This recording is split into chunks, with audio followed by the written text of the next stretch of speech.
E agora nós gostaríamos de entrar mais especificamente no papel do dirigente com respeito àquele jovem que chega entusiasmado, querendo prestar sua colaboração, mas ele também não sabe por onde começar.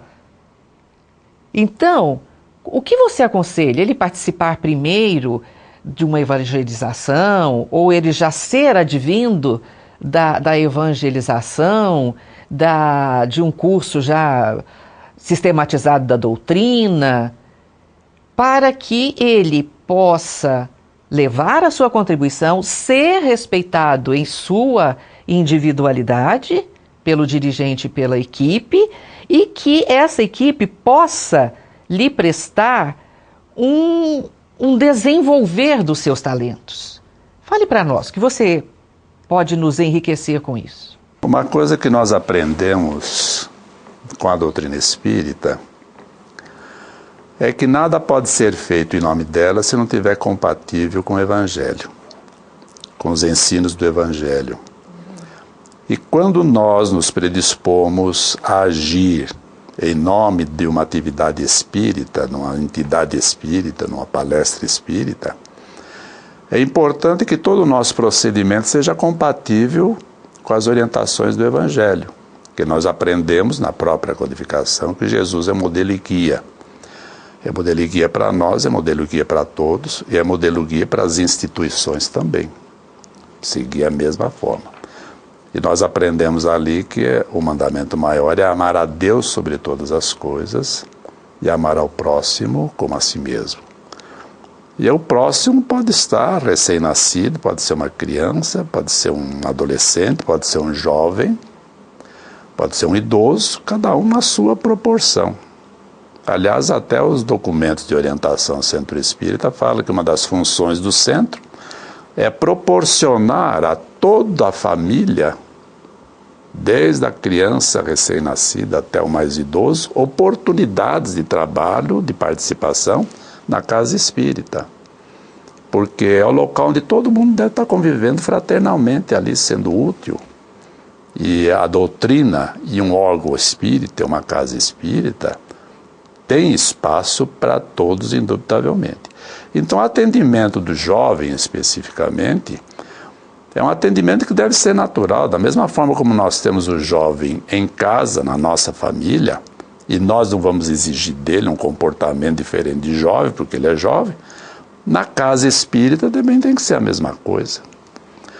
Nós já, na época da mocidade espírita, desculpe falar isso, mas foi na década de 1950 ainda, essas reclamações ocorriam também. Muitas vezes as pessoas diziam, não, o jovem vai fazer folia, vai só tocar, vai cantar, mas na hora não está trabalhando.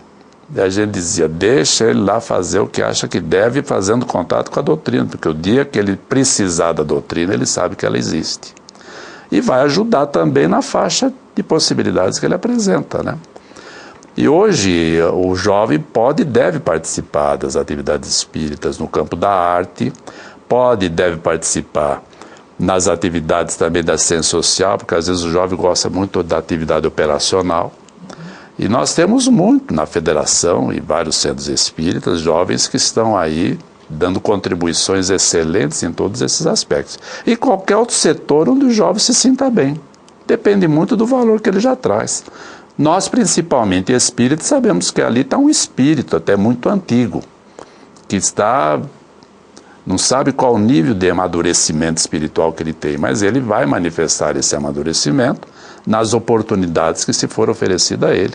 E cabe ao dirigente espírita, realmente, abraçar o jovem, recebê-lo dentro da própria casa espírita, mesmo porque às vezes o jovem, que pode não ter uma orientação segura dentro da sua própria família, dentro do seu próprio lar, precisa encontrar ali na casa espírita aquele apoio espiritual, aquela razão de ser, aquele sentido de vida que ele está buscando, e cabe ao dirigente ter essa sensibilidade de abrir espaço para isso. Nestor, hoje em dia se fala muito no mundo empresarial o termo gestão, gestor.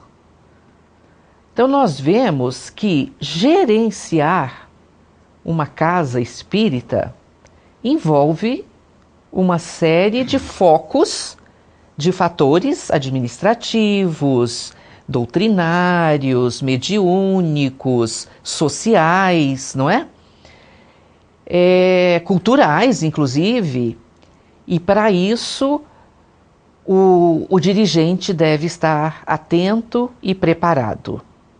O que você nos diz sobre o diálogo que o jovem dirigente ou o dirigente atual deve manter com os seus dirigidos, com a sua equipe de colaboração? Nós voltamos aí para a referência básica principal, que é exatamente o Cristo nas nossas vidas. Porque o Cristo soube dialogar com os jovens, soube dialogar com todos, atendeu a todos em posição de equilíbrio. O interessante é observar que com toda a autoridade que ele possuía, ele teve profundo respeito a todas as pessoas indistintamente. Ele dialogava, explicava, detalhava tanto quanto possível aos que estavam ali e procurava dessa maneira mantê-los juntos e, acima de tudo, amava com sinceridade a todos aqueles com que ele convivia, principalmente seus colaboradores mais próximos.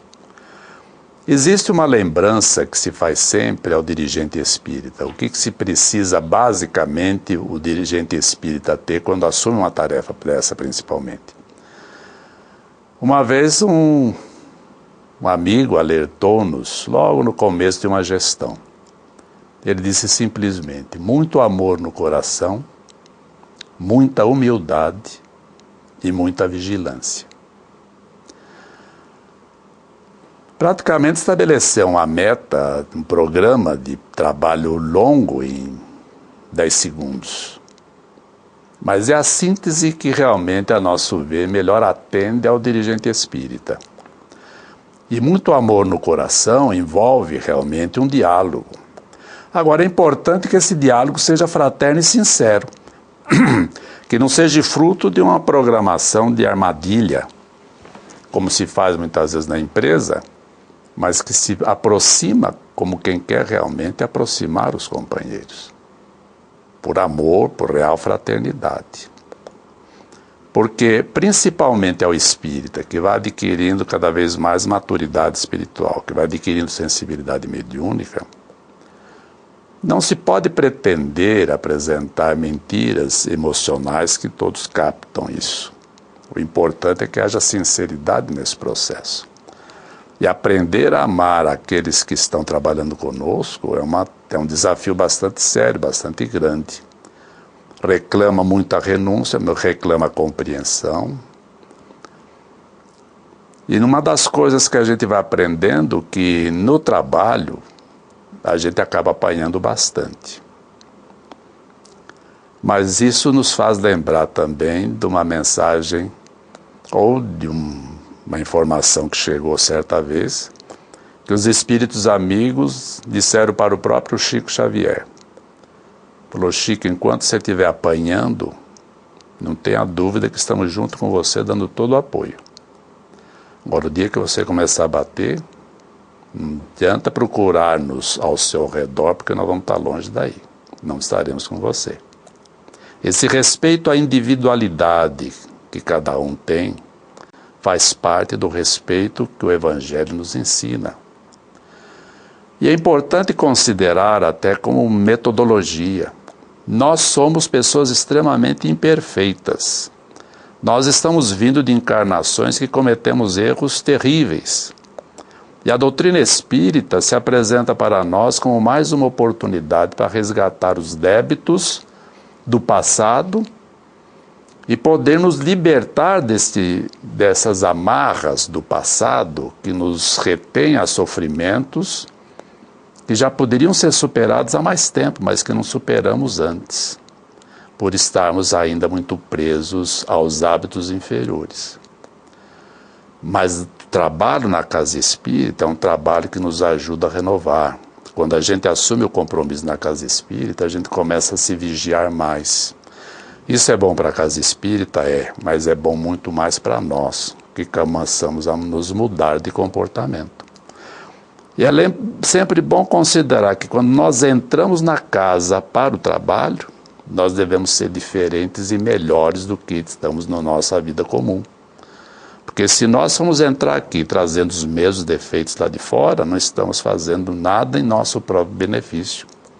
E muitas vezes, até nesse relacionamento de aprendizado com as empresas, as gestões que ocorrem em outros lugares, nós acabamos importando comportamentos empresariais que as próprias empresas já estão deixando e que são incompatíveis com o comportamento do próprio Evangelho, porque significa desrespeito até aos amigos que estão conosco trabalhando, quando não desrespeito àqueles que vêm aqui em busca de um socorro espiritual, de uma paz que disseram que deveria ter e não está encontrando.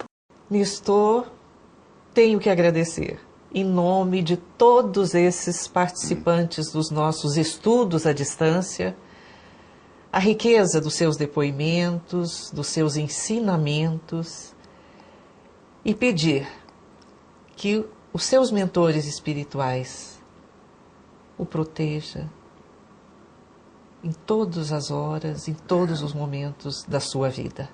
Muito obrigada.